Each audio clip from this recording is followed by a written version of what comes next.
ส่งกรุ๊ปอันเชิญไอ้บ้านคณะพระบดีกรุ๊ปอันเชิญโจรูปน้องกรรมเป็นที่ปมเปียถนนราษฎร์จะใกล้จะข้ามมานะกรุ๊ปส่งกรุ๊ปอันเชิญ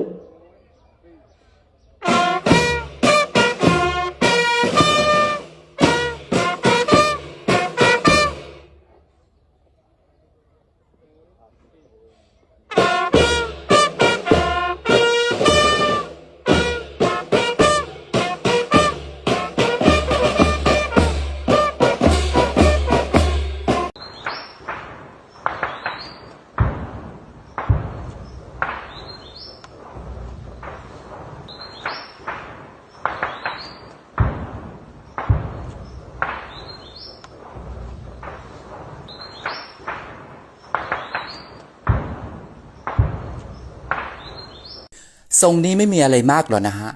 คอนเทนต์ไว้ก่อนหาเงินก่อนเรื่องตุยค่อยว่าถ้าตุยขึ้นมาก็แถวๆนั้นแหละปล่อยให้อีแรงเขา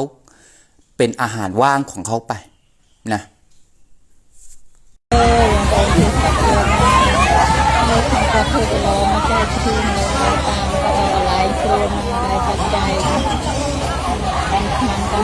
การเวสโลตำเนียนตังเกนเนี่ย